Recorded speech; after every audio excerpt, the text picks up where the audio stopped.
With Yukon King running as a free lead, Sergeant Preston headed north with his dog sled along the bank of the Snake River. Moose and Lefty had paused to rest and had taken refuge from a heavy falling snow beneath a huge tree spreading branches. They saw the Mountie coming. Looking! Hi, you husky! Ho! Hello there.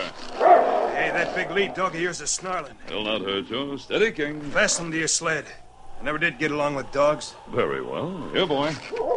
Rather than further alarm the stranger on the trail, Preston snapped a chain to King's collar and fastened the other end of the chain to his heavy sled.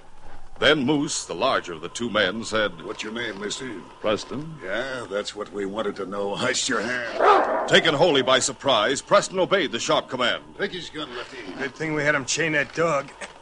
I got it. Quiet, King. Nothing you can do right now, boy. Quiet. Take his handcuffs, too. Don't try anything, Monty. What's the idea? We're taking you to see our pal. His name's Spike Wilson. Spike Wilson? Snap his wrists together with those handcuffs. He's got to drive his sled. Fasten him in front, then he'll be able to manage. Now lower your hands, Preston, or no tricks or Moose will shoot. You'll regret this. Tell that to Spike Wilson before he kills you. Yeah, that'll hold you. Good work, Lefty. Now we can relax. Moose watched Preston while Lefty brushed away the loose snow and gathered a pile of branches beneath the spreading evergreen tree. Suddenly, the Mountie realized that these men were tenderfeet. He saw a ray of hope. The fire was started, and soon the flames were leaping high, reaching toward the branches overhead with their heavy weight of new snow. Let it burn down to coals, then we'll start cooking. Right. Cautiously, the Mountie prepared for his desperate gamble for freedom. He moved so he stood near Lefty, with Moose in a line behind Lefty. He watched the fire and the branches above. He knew what every experienced woodsman in snow country knows, that in a moment the melted snow would loosen from the branches and fall on the fire. It happened. Hey, look! For an instant, both outlaws were diverted. Preston leaped. Hey, watch yourself! He charged Lefty. Lefty fell against Moose. Both went down off balance. Preston didn't hesitate. He drove a boot into Lefty's stomach, then raised both hands clenched above his head and brought them down with sledgehammer force. Preston's hands came up. They held Moose's gun. Now I'll take charge. Not while I'm here, you won't. Hold it, Lefty. You too, Moose. Don't shoot, Preston. And raise your hands and do as you're told. What are you going to do with us? First, remove these handcuffs, then help me capture Wilson.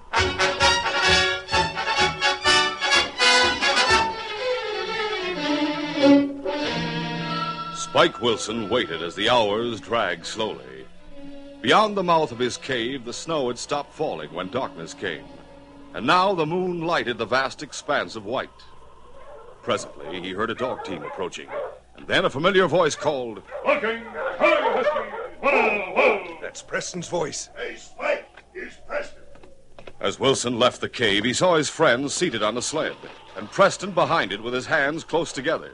Then the Mountie moved fast. Hands up, Wilson. Hey, what the... Look out for that dog, Wilson. Got him, King. I'll take his gun. Wilson, you're under arrest for murder. What kind of a deal is this? You double They didn't double-cross you, Wilson. They're on the way to jail for helping an escaped killer. They're wearing my handcuffs, so I'll have to tie your hands with rawhide. Get around here. Why, you...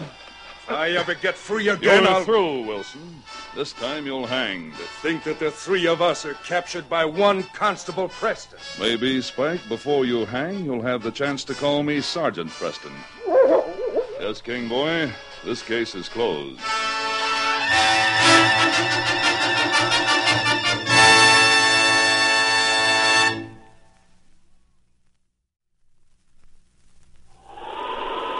Sergeant Preston of the Yukon. It's Yukon King, swiftest and strongest lead dog in the Northwest, blazing the trail for Sergeant Preston of the Northwest Mounted Police in his relentless pursuit of lawbreakers. On King! On, you huskies!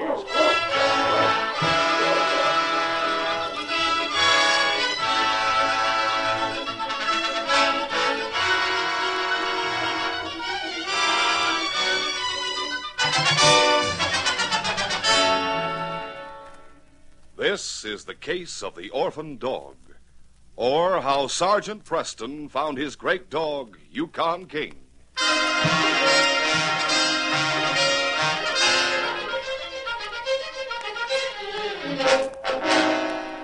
I wasn't a sergeant at the time. Yukon King and I became partners during the days when I was just a constable. I had a sled and dog team, but I wanted a good lead dog. In fact, I hoped to find a dog that would be a partner and a pal, as well as the boss of the team. So when I was in Whitehorse, I called on a friend who had a fine kennel. You're just the man I wanted to see, Preston. I have a pup here that's the answer to everything you've ever wanted in a dog. His mother's Kala. You remember her, that big husky I bought from Jim Tolan. She's one of the finest dogs I've ever had. His father is Silver Boy. I don't have to tell you about him. Champion lead dog in the North Country. Quiet, Kala. Here they are, Preston. 7 pups. You don't have to point out the prize, Dave. Look at that fella, half again as big as the others. Pick him up. Well, plenty of spirit, haven't you, little fella? Like him? Dave, this is the finest pup I've ever seen. He'll be a greater dog than his father, Silver Boy. Name your price. He's yours, Preston. What? You saved my life 2 years ago. Now, please accept that pup. I owe you that much at least. Well, thanks, Dave. He'll have to stay here with his mother for a few weeks. I'm going north. I'll be in Dawson for a couple of months. Well, I'm going to Selkirk in 4 or 5 weeks. If you can meet me there, I'll bring the pup with me. Good. When you leave, send a telegram to me at Dawson headquarters, and I'll meet you in Selkirk. You too, pup.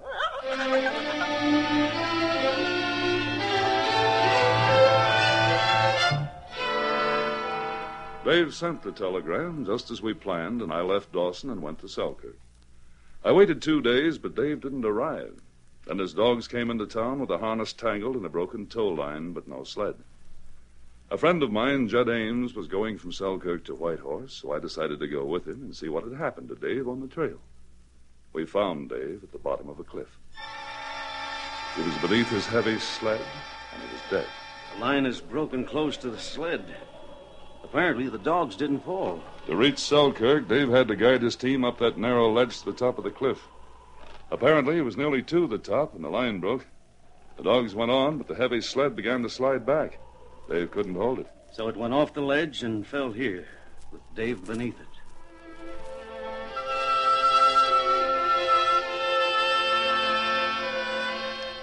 We wrapped Dave in a blanket and prepared to carry him to the top of the cliff where Judd's sled and team were waiting.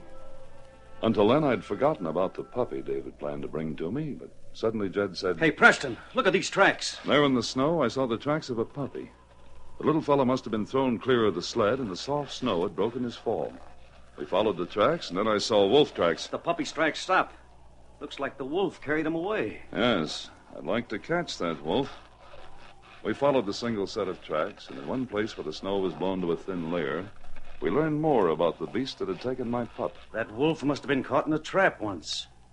The left front foot has only 3 toes. Yes, you're right. It's getting dark, Judd. We'd better get Dave's body out of here while we can still see.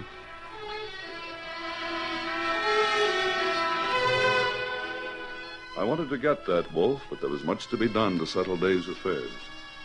I didn't even try to find another puppy. There'd never be one like the little fella I'd lost.